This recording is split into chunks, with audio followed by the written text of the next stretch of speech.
Hello students, myself Rakesh Misra. In previous video lecture, I have described you what about the cancer and their basic causes. As you all know, the basic factors that responsible for cancer is carcinogens. That was clear. Factor regarding carcinogens is clear in previous video lecture, and in previous video lecture I have also suggest you how can you check the mobile radiation and how can you prevent yourself from the mobile radiation because of having a lot of radiation that responsible for the cancer in our body. And in previous video lecture you have also studied well regarding the different kinds of carcinogens like physical, chemicals and biological carcinogens. And from the previous video your mind regarding the pro-oncogenes or the oncovirus or carcinogens is clear. Now back to in this video section, and I will discuss about the first of all types of cancer, later the technique that used to detect the cancer in body, and also the diagnosis or treatment of cancer. First of all, you need to know the types of cancer. Your heading will be types of cancer. It is better to make your note regarding the video lecture as continue with the video lecture. आप अपने video lecture के साथ ही notes को अगर बनाते चलेंगे तो आपका नोट्स थोड़ा सा अच्छा बनेगा. मैं थोड़ा सा जो नोट्स भेज रहा हूँ उससे आप सिर्फ मैच करने के लिए आपके पास रहेगा. ठीक है, चलो अब बात करते कि कैंसर जो है कितने टाइप्स के होते हैं. ठीक, कैंसर में भी सार्कोमा टाइप, कैंसर में भी मिलेनोमा टाइप. Listen, MA. कैंसर में भी लिम्फोमा टाइप, लिम्फोमा. और कैंसर में भी carcinoma type. It means sarcoma, melanoma, lymphoma, carcinoma is the different synonyms of different kinds of cancer. Now back to check what is sarcoma type cancer. The sarcoma type cancer is muscle cancer. Keep in mind. And the cancer of other connecting tissues. Listen, if the muscles of any body parts suffering with the abnormal cellular division, they cause tumor and later then the cancer, and that kinds of cancer is known as sarcoma. Now back to the melanoma. This is the skin cancer. The other name of skin cancer is melanoma. And as you all know, well familiar with the melanocyte cells that are found in our skin, has the rapid cell division, uncontrolled cell division causes tumor and later than the cancer. Now back to the lymphoma. As you all know, the lymphocyte cells related to blood cells causes blood cancer. So it is a type of blood cancer. Pancreatic and lungs cancer are also will be in this category. Listen, now back to the carcinoma. Carcinoma is a type of breast cancer. So these are some basic types of cancer that you need to study, that you need to knowledge for you. And now back to check the what are the techniques by which the cancer is detected in our body, in human body. Now technique to detect the cancer. Technique to detect the cancer. Listen, cancer is necessary to detect in the body in early stage, because if there is late in order to detection and recognition of cancer, then there may be lethal. यानी cancer को early stage में ही detect कर लेना जरूरी होता है. आप एक होमवर्क भी इसी साथ ले लीजिए. Why early detection of cancer is essential? Reason क्या है? The lethal, if the time is over, if the time is mild over, or on an average time of cancer is over, then there may be causes, there may be problems appear in body, and that may be lethal, and that may be dangerous for the body. So cancer detection, how to detect the cancer, that is which part of body is suffering with the cancerous cells, that need to detect, and there are so many techniques that help to detect the cancer, and these are actually the endoscopy,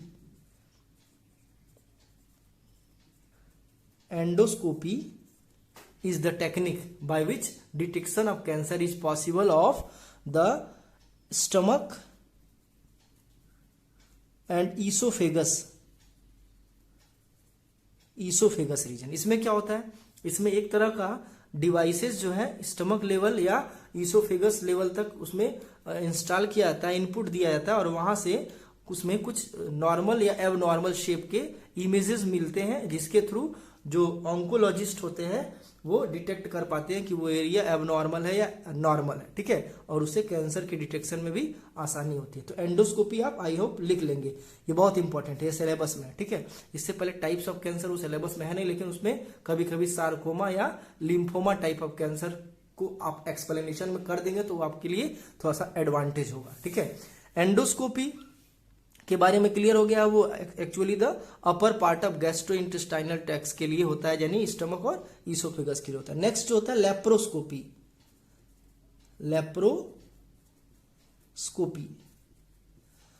laparoscopy में क्या होता है, जो pelvic cancer होता है, ठीक है, उसको जो है डिटेक्ट किया जाता है। पेल्विस रीजन मैंने बताया था कि एक जो है हमारे हाथ पैर का जो ओरिजिनेशन होता है वो या तो पेक्टोरल होता है या फिर पेल्विक गर्डिल होता है, ठीक है। तो पेक्टोरल गर्डिल जो हाथ का ओरिजिनेशन होता है, चेस्ट एरिया, उसको कहते हैं पेक्टोरल रीजन, और जो कुल्हे का एरिया होता है, यानी कि जो हमारे पैर का ओरिजिन जहां से होता है उस एरिया में जितने भी कैंसर होते हैं, चाहे यूट्रस कैंसर हो, चाहे आपके ओवेरियन कैंसर हो, ठीक है, चाहे आपका किडनी के आसपास कैंसरस सेल्स अगर अपीयर हो रहे हो तो उसको लेप्रोस्कोपी से डिटेक्ट किया जाता है, ठीक है। तो आप इसको लिख देंगे, observation of cancerous activity in the pelvis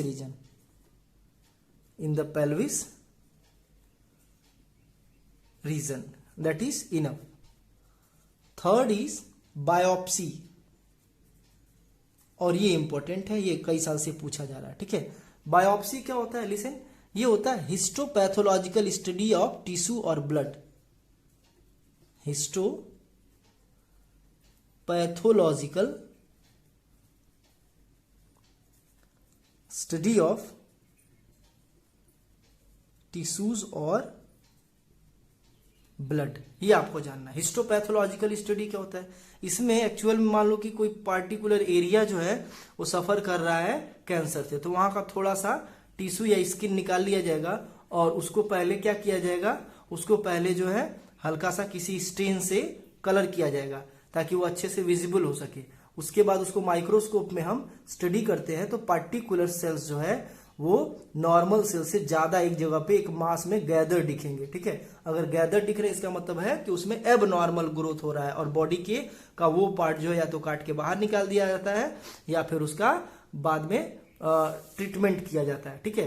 तो ये चीज आपको जानना है कि what is biopsy, the histopathological study of tissue और blood through which the little piece of body parts first of all stain, and that microscopic study will give an idea whatever abnormal or normal cellular activity is done at the particular body parts in order to detect the cancerous or tumorous activity in body। Video को आप पीछे करके देख सकते हैं, समझ सकते हैं, ठीक है। तो ये चीजें आपको जानना है। यही काम जो है ब्लड, थोड़ा सा ब्लड निकाल करके स्टेन करके उसको माइक्रोस्कोप के में देखा जाता है।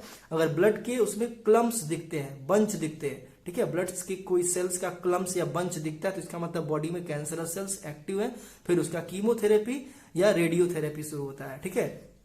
तो ये आपको सबसे अच्छे से सबसे बढ़िया से इसको समझना है और लिखना है। Your homework regarding the biopsy is explain the process of biopsy and how do it will detect the cancer. ये आप वीडियो को थोड़ा सा बैक करके दोबारा से सुन लीजिएगा, लिख लीजिएगा, ठीक है। अब आते हैं next, fourth is the radiography. Fourth is the radiography.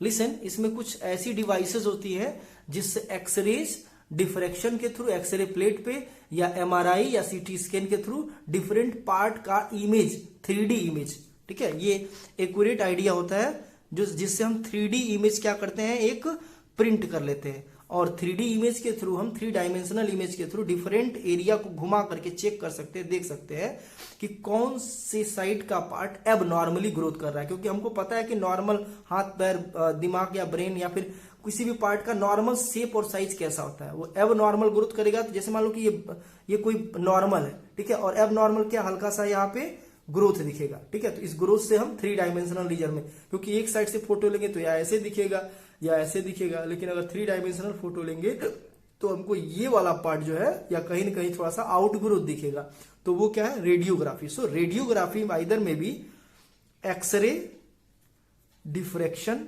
लिखते जाएंगे आप, X ray diffraction technique that through which on the X-ray plate there is need to print the particular body parts in 3D way, ठीक है। MRI magnetic resonance imaging, ये आप जानते भी होंगे, पढ़े भी होंगे, मैग्नेटिक रिजोनेंस इमेजिंग, ठीक है। तो ये बहुत अच्छा पार्ट, ये बहुत अच्छा जो है टेक्निक है जिससे होल बॉडी का जो है हम 3 डायमेंशनल इमेज प्रिंट कर सकते हैं, ठीक है। इसके अलावा क्या, सीटी स्कैन, ये भी आप पढ़े होंगे, कंप्यूटर टोमोग्राफी, इससे भी 3D इमेजेस जो है एक्सरे प्लेट पे जनरेट होता है और हम पर्टिकुलर बॉडी पार्ट्स में एक्यूरेसी के साथ हम एब नॉर्मल या नॉर्मल ग्रोथ को डिटेक्ट कर पाएंगे। इसके अलावा आप जो है 5, 6 और 7 भी अपने से लिख सकते हैं। यहां पे मैं थोड़ा सा बता दूं, 5 में आप क्या लिखेंगे, blood bone marrow detection, blood और बोन मैरो डिटेक्शन, ये भी आप डिटेक्ट कर सकते हैं, देख सकते हैं, ठीक है। इसके अलावा डीएनए प्रोब एनालिसिस, इसमें ऑब्जर्वेशन ऑफ जीन्स, ठीक है, ये बहुत इंपॉर्टेंट है और लेटेस्ट टेक्निक है। क्या है, DNA probe analysis. DNA probe analysis एक न्यू टेक्निक है। इसके डीएनए प्रोब होता क्या है, ये मैं जब चैप्टर 5 और 6 समझाऊंगा तब आपको समझा पाऊंगा, बता पाऊंगा कि डीएनए प्रोब होता क्या है। बस सिंपली जान लो कि डीएनए के एक छोटे से सेगमेंट को कलर कर दिया जाता है, तो उसको कहते हैं डीएनए प्रोब, ठीक है।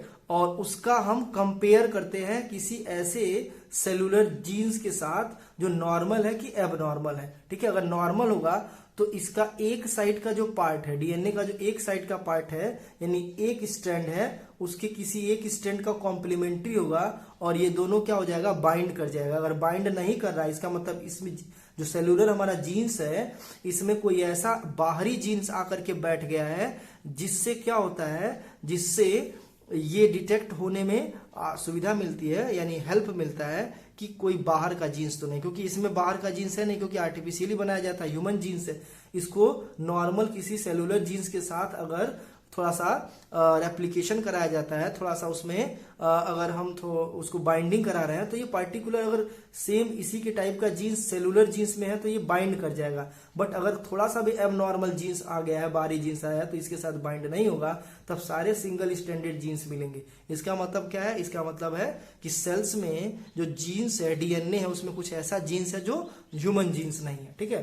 तो ये होता है डीएनए प्रोब एनालिसिस, ठीक। और इससे जेनेटिक रिलेटेड स्टडी, तो आप इसमें थोड़ा सा एक लाइन लिख लीजिए, DNA probe analysis is a technique to detect the genetic activity of affected DNA, genetic activity of affected DNA in the normal cell, ठीक है। अब आते हैं diagnosis of cancer, carcinogenesis, the cancer diagnosis और treatment of cancer. इसमें क्या है, listen, इसमें हम डिफरेंट टेक्निक जानेंगे जिससे कैंसर को सॉल्व किया जाता है, कैंसर को ट्रीटमेंट किया जाता है। ये सब अर्ली स्टेज के लिए, अगर कैंसर का 3rd स्टेज चल रहा है तो ये बहुत प्रॉब्लम क्रिएट करता है, ये भी इससे जो है बचा नहीं जा सकता, ठीक है। तो ये अर्ली स्टेज में अगर किसी को डिटेक्ट हो गया कैंसर, तो उसको ठीक कैसे किया जाता है, इसको हम इस सेशन में जानेंगे, ठीक है। तो एक्चुअल में इसको बहुत सारी ऐसी टेक्निक है, जैसे हम सबसे पहले मैं बात कर रहा हूं सर्जिकल मेथड। सर्जिकल मेथड में क्या होता है, इसको आप अपने से लिख सकते हैं कि अगर किसी बॉडी पार्ट्स में जो काट के निकाला जा सकता है, उसके बाद भी लाइफ पॉसिबल है, सर्वाइवल, तो उसको काट के निकाल दिया था सर्जरी के थ्रू, ठीक है। ये इसमें बहुत ज्यादा जानने की जरूरत नहीं है, ठीक। सर्जरी में क्या होता है, नॉर्मल बॉडी पार्ट्स को जो है वो कट करके बाहर निकाला सकते, तो आप एक्सप्लेन कर लीजिएगा अपने लैंग्वेज में। सेकेंड है chemotherapy, therapy. Listen carefully. In this way, some of the chemical like adriamycin,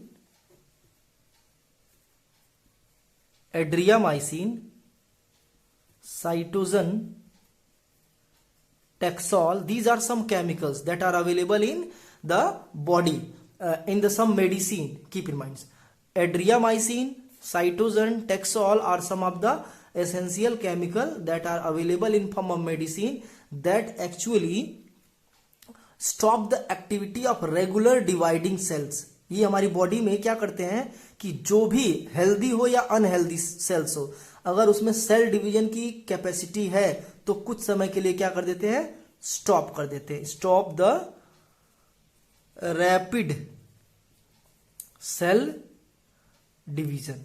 ठीक है.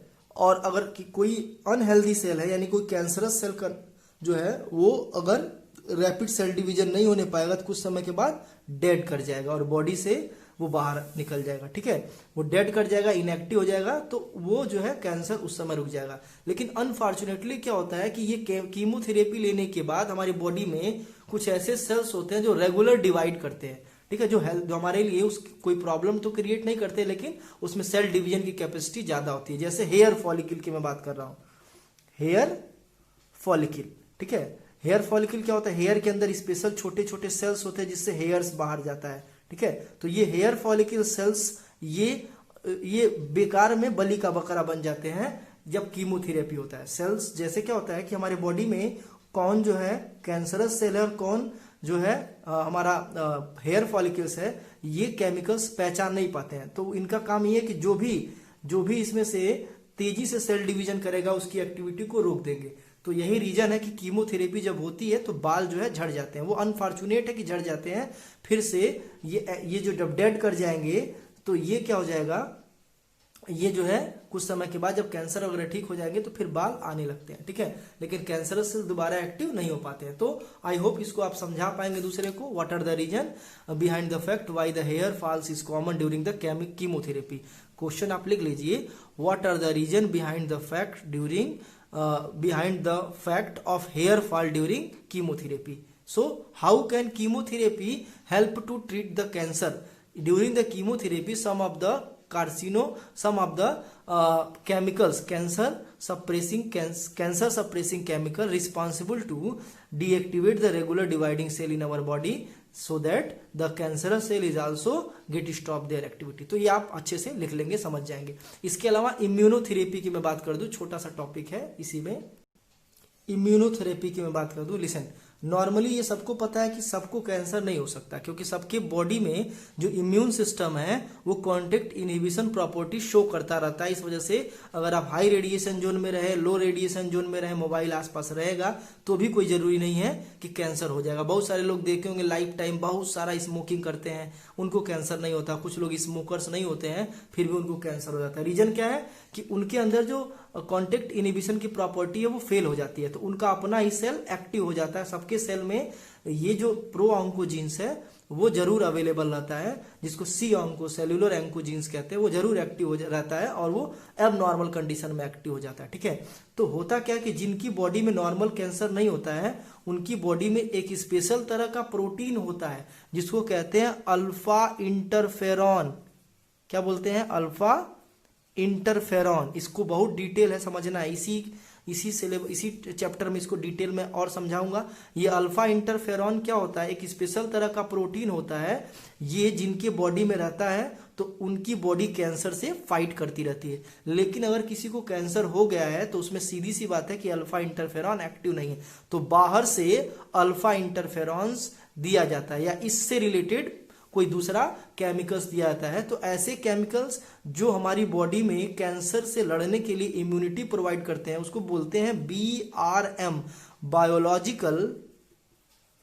Biological response modifier. लिसन, तो ये BRMs की कैटेगरी में अल्फा इंटरफेरॉन्स भी आता है. तो कैसे लिखेंगे? The chemicals that responsible or protein that responsible to enhance the immune system to fight against the cancerous cells or cancerous factors called alpha interferons or biological response modifiers, ठीक है, and the therapy or treatment is known as immunotherapy. I hope if you have any problems, then you can ask me personally. According to the video lecture, I will also explain you in next video your problems. Keep in mind, and then you need to make a perfect note regarding the cancer. So all about the topic of cancer is over. In next video lecture, I will describe you the other important infectious and non-infectious diseases. Thank you.